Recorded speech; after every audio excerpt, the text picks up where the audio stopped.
Hi Sagittarius, welcome po sa ating channel. At ito ay inyong daily Kapay Tarot reading for June 19, 2024. Please be reminded kung nakaresonate kayo, comment down. Kung hindi kayo nakaresonate, ibigay niyo po sa iba kasi channel reading po ito. This is for you, Sagittarius, ngayon June 19, 2024.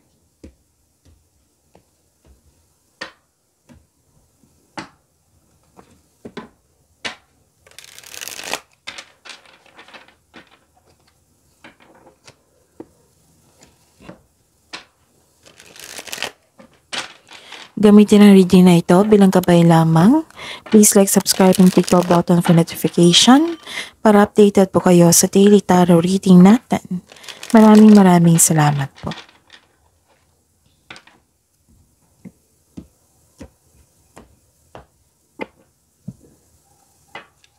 Spirits guys, sa mga ganap po para kay Sagittarius ngayong June 19, 2024, I need 3 cards po.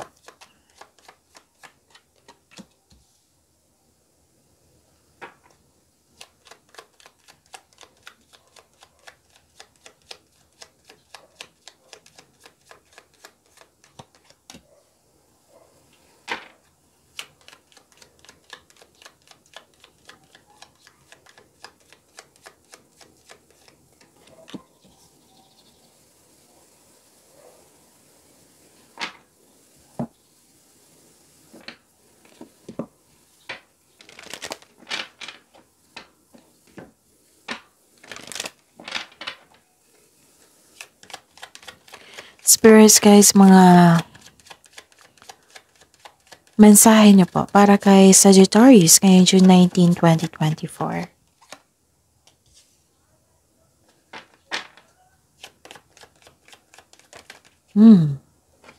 Kunin ko ito. Okay, Sagittarius ngayon June 19, 2024. May nakita ko ditong change for the better. Pwedeng may buntis, may nagpropose, may ikakasal, may wedding. Pwede din nanganak. Pwede din may delivery ngayon. Natanggap nyo, Sagittarius. So this is change for the better ha. May improvement ako nakita. Pwedeng promotion. May naka-receive kayong good news. Yung nagulat yung isang grupo. May sinabi kayo dito at nagulat sila. And this is movement also. So I guess, okay. Hindi I guess. So this is a clarification of your card here na may success and you are happy. So this is good news. Nagkaroon ng success, nagkaroon ng good outcome, may magandang bunga, may magandang resulta.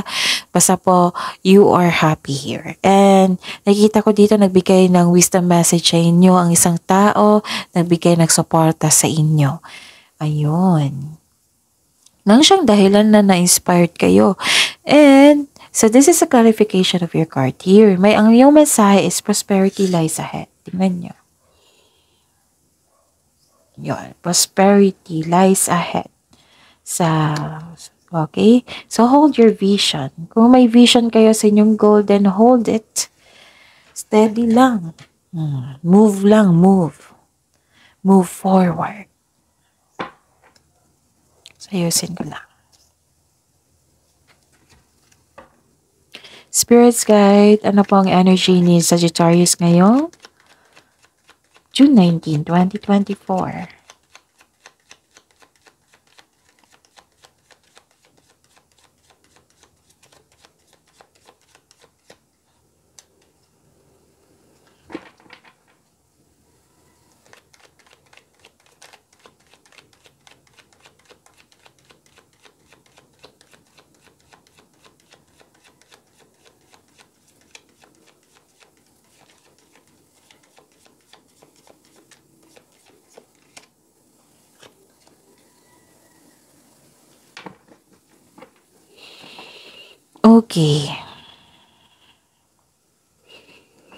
Okay, Sagittarius, may nakita ko dito.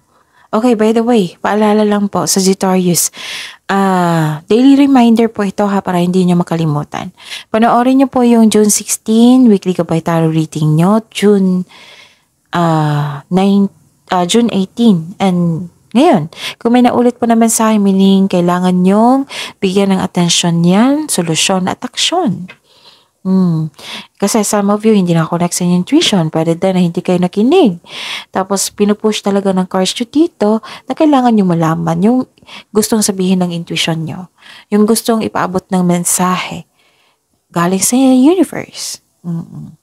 Okay, so sa mga suki ko dito na Sagittarius na parating humihingi sa akin ng monthly Gabay Tarot reading, nais kong ipaalam sa inyo na open na po yung July 2024 monthly Gabay Tarot reading. So PM nyo po ako for schedule. At sa mga bago dito na gusto mag-personal reading, pwedeng nakafocus sa career and money, na pwedeng nakafocus sa love reading nyo, or general, PM nyo po ako. And dito po sa baba ng video nyo yung yung link para i-click nyo po yan para ma-message nyo po ako for inquiry and for booking. May nakita ko dito okay. So, may nakita ko dito blockages. May taong nagsiselos po sa inyo. Insecure. Kasi nga, may na-achieve kayong success. Kaya mag-ingat po kayo dito. Kasi hindi siya totoo sa inyo. And pwede din nakaramdam ka ng insecurity sa inyong sarili na wala kayong time sa inyong sarili. So, take time sa inyong sarili at bigyan ng oras po. Bigyan ng oras. And take time to pamper yourself. Okay? Ano pa? May nakita ko ditong granted manifestation. Nagkaroon ng solid beginnings. Wow! May natupad. So, Sagittarius, mabuting balita ukol sa bagay na papasukan. Like, for example, naka-receive kayo ng good news, right? Pwede na-hired kayo sa isang trabaho. Pwede din natanggap sa scholarship. Basta natanggap. May ganyan. May ganyang moment. May ganyang sitwasyon. Some of you, kakasimula mo lang sa trabaho. Kakasimula mo lang sa negosyo, sa trabaho sa kumpanya. So, maging bukas po daw kayo sa advice ng mga elders na nakatanda sa inyo, sa mga wiser. Kasi sila yung makakatulong sa inyo. O, Sagittarius, para mas mag-level up pa. Okay? Kasi humingi kayo. This is the clarification of your cards na may nag-advise sa inyo. Okay? Spirits Guide. Career and money po ni Sagittarius ngayong June 19, 2024.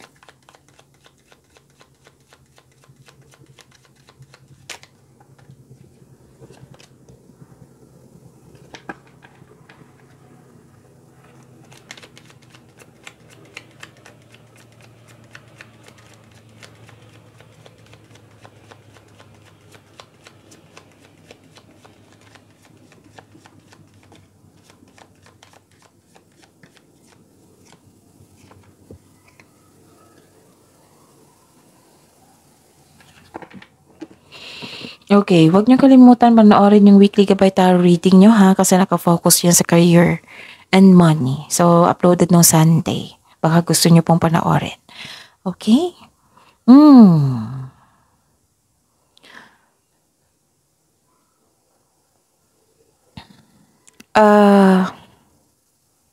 May concern kayo sa isang tao na hindi nagbayad sa inyo. Or pwedeng nag-save kayo ngayon para makapagbayad sa utang or sa bills. Nakikita ko dito.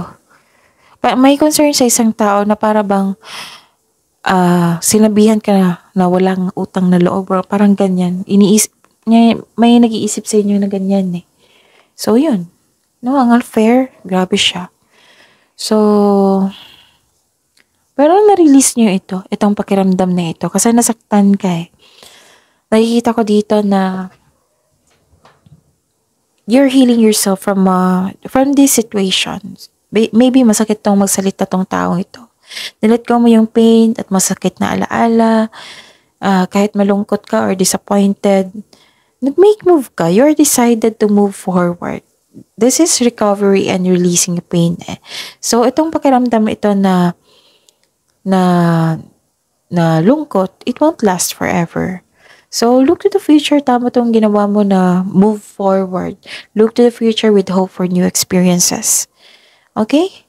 Yun. Wag niyo, sabi po na card, wag niyong dalhin ang mga nangyari na sa nakaraan, yung pagkakamali, yung broken hearted kayo sa nakaraan, nagkamali kayo, huwag yung dalhin sa present.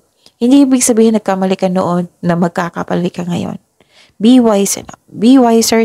Kaya tama yung sinabi mo dito na ay yung ginawa mo dito na humingi ka ng advice. Kasi naging wiser ka na eh. Ayaw mo nang masaktan.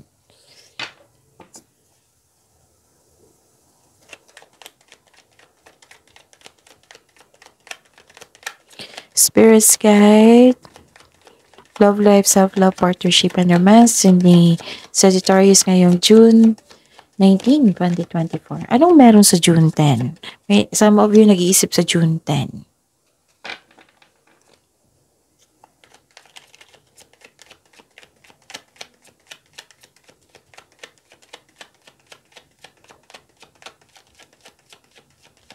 May lumabas din na 10 dito. Oo. Before ko nasabi, right? Before ko nasabi na 10. Oo. Ayun.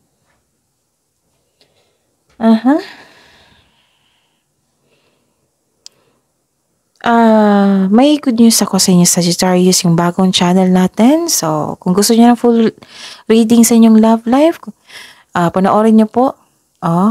Love Job. Lalabas yan sa screen niyo. Andun po yung full reading ng love life nyo.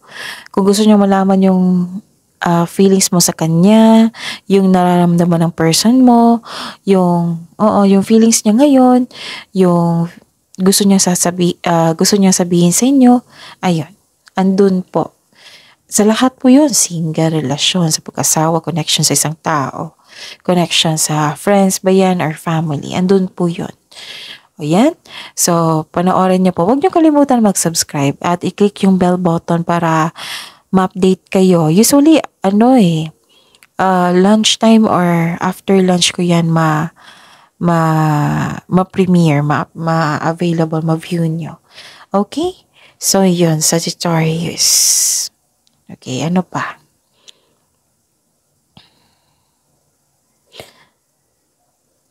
So, anong meron? May nagsabi din sa akin na 10 o'clock. Oo, basta about 10. Nakikita ko kasi dito. Before, di ba? Nagbalasa ko kanina. Okay, nagkaroon ng hindi pagkakaunawaan. Pwede din nagkaroon ng delay or may tutol. Meron din disconnection. May hindi pagkakaunawaan.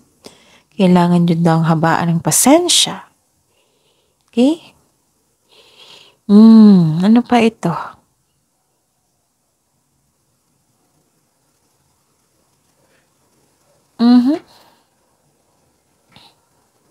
Mag-ingat po daw kayo sa isang taong manloloko at mag-connect kayo sa inyong intuition. Okay? Parang hinahayaan mong tao na manakit sa'yo. Masakit ito magsalita or literal talaga manakit. Or pwedeng naalala mo ito. And may gagawin kayong desisyon. Pero hindi pa kayo ready. Nagpapadala ka sa takot. Nabibigatan kang magdesisyon. So, this card asks you to calm and balance. And tama yung ginawa mo dito na humingi kayo ng advice. Kasi, nagkaroon ka ng disappointment eh. Na pinupush ka ng cards dito, wag ka dito sa past, dito ka sa present. Focus ka sa vision mo kasi hold your vision. Kasi magbibigay yan ng prosperity sa inyo. At magbibigay ito ng happiness sa inyo. Kahit humingi kayo ng advice, yan din yung sasabihin. For sure. So, tama yung decision mo dito na humingi ng advice. Pwede din nagbigay talaga sila ng tulong para magkaroon ng solusyon ng inyong problema. And don't worry, kasi may nakita ko ditong granted yung manifestation nyo. Kung nagkaroon kayo ng hindi pagkakaunawaan, marahil nag-uusap kayo ngayon. Pero may warning po dito na mag-ingat po daw kayo sa taong maloloko. Pwedeng partner, pwedeng hindi siya totoo sa kanyang sarili, isang tao, pwedeng kasamahan mo yan. May nag-uusap dito, may nagsabi sa akin, sinishare mo yung problema mo sa inyong partner. Ganyan. May nagsabi sa akin ngayon. And, yun. Yung taong salbahe. Parang sabi dito na, nagsisave talaga kayo dito para makapagbayad sa bills. Pwede din sa utang.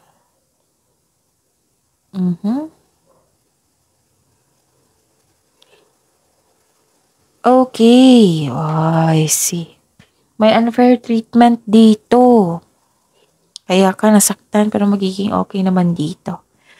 Ano pa? So, kung nagkaroon ng delay, habaan ng pasensya. And, nakaramdam ka dito ng yung feelings na unworthy. Unworthy kaya bakit naman? Kakampi mo yung sarili mo. Okay? So that's it.